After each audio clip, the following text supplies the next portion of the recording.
If you learn one candlestick pattern when starting to trade, it needs to be this one. Most traders think that they're trading just a breakout, but many times it can be a fake out. So here's how to spot a real breakout pattern and how to trade them. Hi, my name is Tim Sykes. I've used breakout trading for 20 plus years now. It's a big reason why I made nearly $8 million from trading, and it's how I've created roughly 50 millionaire students from scratch. What is this single best candlestick pattern?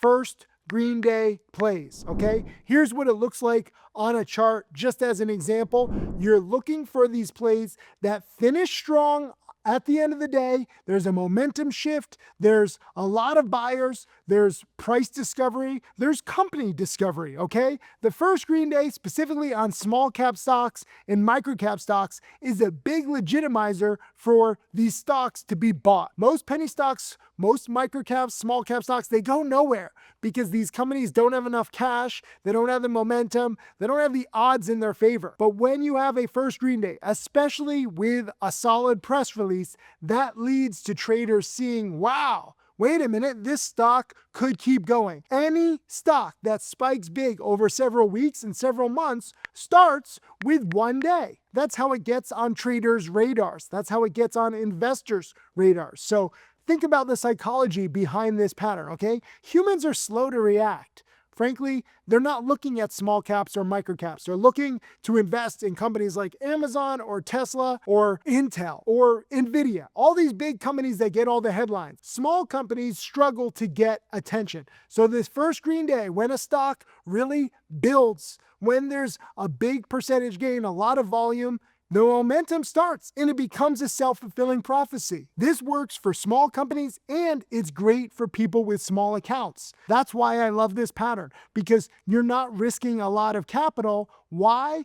If the breakout fails, if the first green day doesn't lead to a second green day, you get out. It's okay to be wrong. This doesn't win 100% of the time. No pattern that I trade wins 100% of the time. You need to take good, low capital risk reward plays, right? Where if the breakout keeps going, it can spike 10, 20, 30, 50% within a few minutes, a few hours, or a few days, ideally, depending on your patience level. I have the patience of an ant, so I'm usually looking to get out the next day max. A lot of my best plays are buying a stock on a Friday with the first green day pattern, selling on that following Monday. I just had a huge winner as we're filming on this, and I'll give you that example later in this video. But even if I'm wrong, there's more upside than downside risk. The reward to risk is amazing, okay? Much more upside versus small downside. You cut losses if this first big green day, if this first big green candle fails. Cut losses quickly! Cut losses quickly. Cut losses quickly. Cut losses quickly. Cut losses quickly. Cut losses quickly. You ride it up as long as you can, as long as your patience allows for, while you're in the play when it succeeds, okay? This works particularly well on low float stocks, micro cap stocks, small cap stocks. This is the most inefficient niche in all the stock market. So this first green day alerts everybody, and it allows for bigger compounding size later on. You can start with buying 100 shares or 1,000 shares. Later in your journey, you can buy 5,000 shares, 10,000 shares. But either way, there's a lot more upside with position sizing and with stock pricing. So win-win. How can you tell, though, if it's a real breakout and not just a fake out? Well, again, you need multiple indicators heading in your direction. News, volume, a hot market, ideally a hot sector. You're never sure if the breakout is going to continue or not, but you can have the odds on your side. And may the odds be ever in your favor. How long can the candle keep above the trend line? How long can the momentum hold? Well, the longer the better, to show me that there are more buyers than sellers even when a stock is hitting its highs. Why? Because eventually the sellers will run out. If a stock is hitting new high after new high after new high, sure, there are going to be some sellers along the way, but there's going to be fewer and fewer sellers if it keeps making new highs, because some of the sellers will just wake up and they'll say, wait a minute, we're in a huge uptrend. Let me just sit back and see how long this goes. If you've been trading small caps or micro caps for any extended period of time, you know that these first green days can turn into huge run-ups over time. Let me give you a few examples. So here is a chart of BYND, Beyond Meat. This has been downtrending for several months now, but on Friday, I'm filming this on a Monday. On Friday, it had a first green candle right here with a big green bar for volume. If you actually click the link below, you can watch another video that I did specifically on trading volume. BYND hit all of my goals, trading several 100 million shares on Friday. And even though this is just a little green candle, the stock is down just recently from $3 a share all the way down to 50 cents a share. It's basically priced for bankruptcy. And it had a first green candle. Why? Because they said that they were announcing a new type of fake meat today on Monday.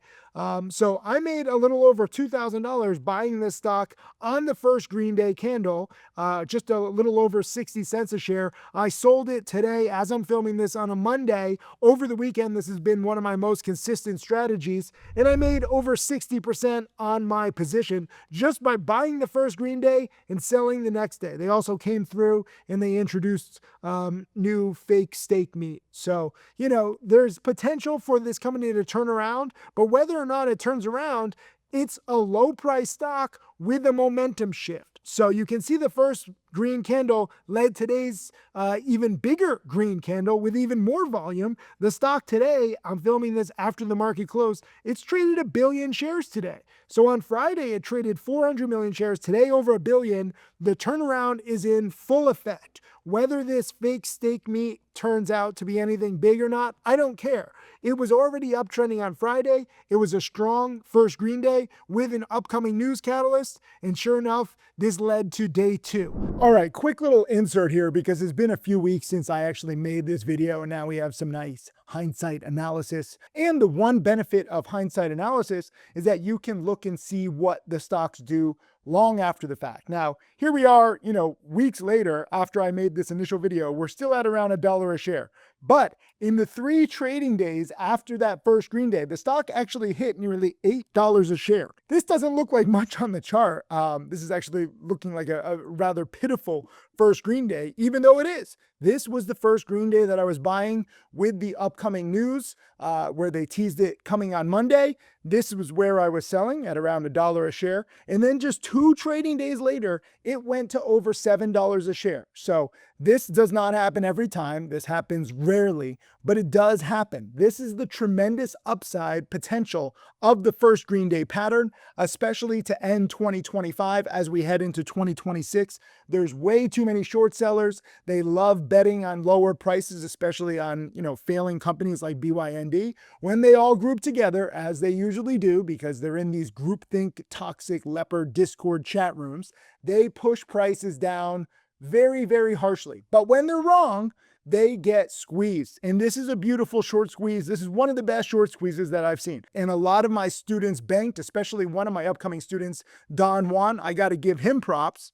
This was awesome to see BYND really bank money for Don Juan. He actually had $100,000 profit on the month, and he will be one of my next millionaire students. So remember this first green day pattern and understand that there is sometimes huge upside potential, but not all plays are always this perfect. NUAI had a few first green days, and every time it had a first green day, it would have 2 red days. First green day, big volume, followed by 2 red days. First green day, followed by 2 red days. But then Friday, it actually had another green day, and today became a second green day. But this is not a play that I did very well on because it's just choppy. Not all plays are going to have a perfect second green day right after, even if the stock is in a multi-day uptrend. So you have to be careful. You can't always expect everything to spike, 100% plus on day 2 of the pattern. But even if I took NUAI overnight on any of these first green days,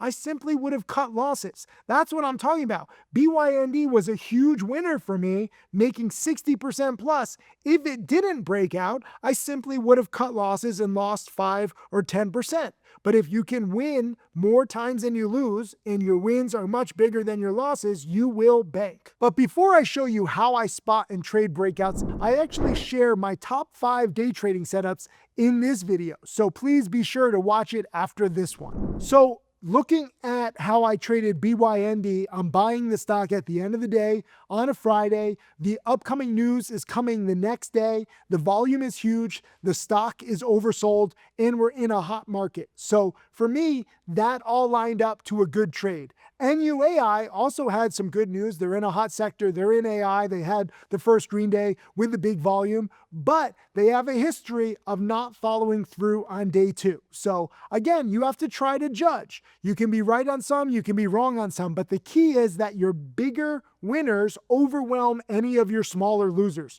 You cannot get stubborn. If you think that a stock is going to keep going, you're like, oh, it's a first green day, it has to keep going. No, it doesn't.